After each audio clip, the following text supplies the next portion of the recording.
Hello and welcome to Vlogmas. Today, Saturday the 9th of December.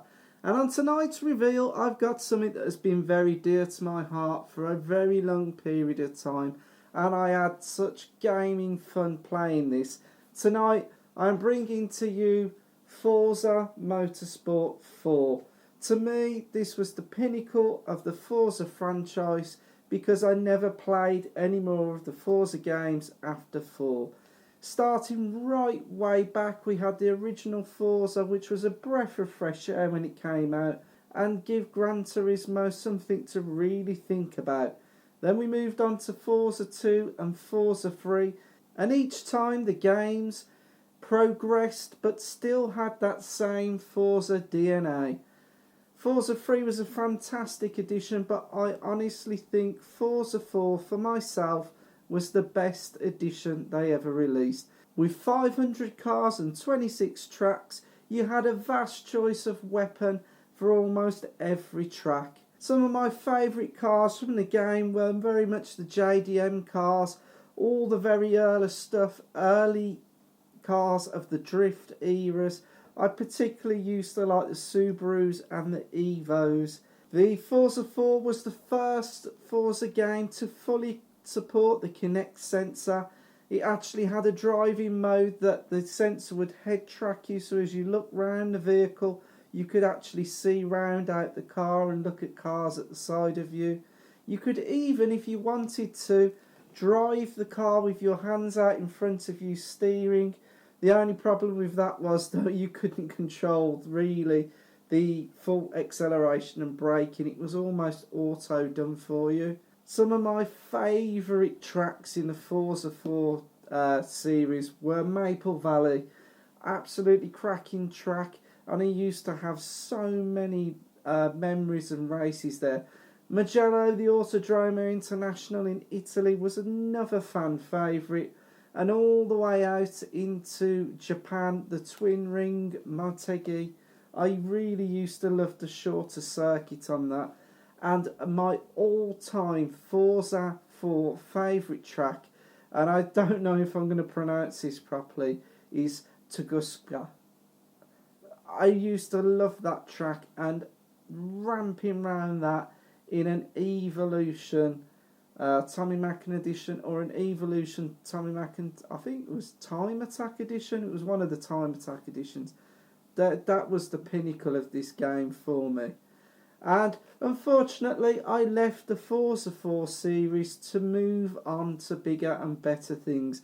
Forza was the series that got me back into the racing car genre, as you could say. But I craved more. I needed more realism. I needed better physics. And that was a small problem, in my opinion, that every game Forza had slightly progressed, but it still got that same DNA underneath, and the progression just wasn't enough for me. And it was the time that the Xbox 360 was wrapping up and it was moving on to the Xbox One. And in my humble opinion, I decided that the Xbox One was trying to be a budget PC, and I felt that a PC was going to do it far better, and moved away from the console gaming back to PCs. Also part of the Forza 4 series was the first time that they teamed up with Top Gear, or should I now say the Grand Tour team.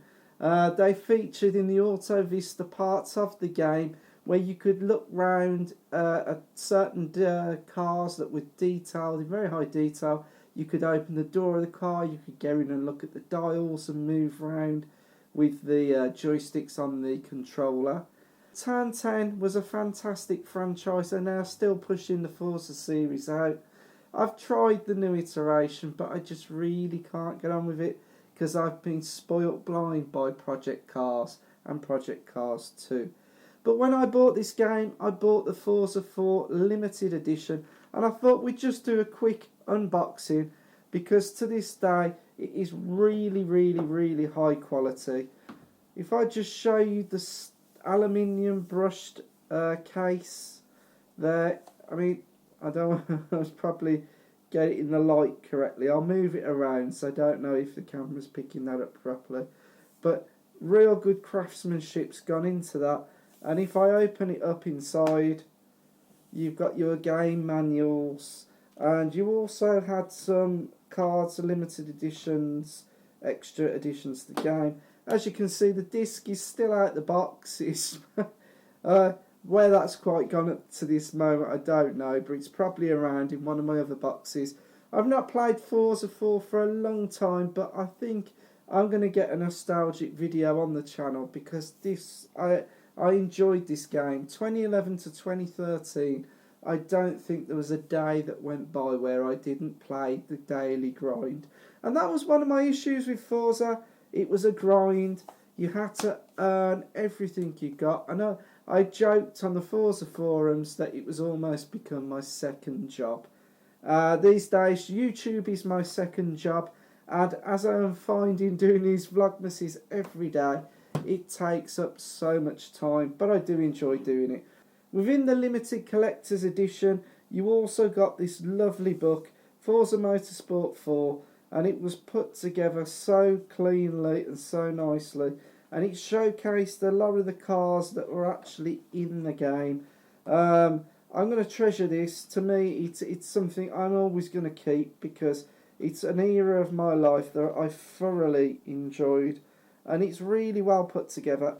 And even still in the book, and have never been used, these vinyl sticker logos, and they'll stay in the book because I want to keep it as the full-on collector's edition. And that's it for tonight's Vlogmas. Forza Motorsport 4 still got a big place in the Hlspwns world, and we will get some of this on the channel. This has been Vlogmas on Saturday the 9th of December. Thank you for watching, and I will be back tomorrow as long as the bad weather doesn't create complete chaos and havoc. Have yourself a good one, and I'll see you tomorrow. See you in the next one.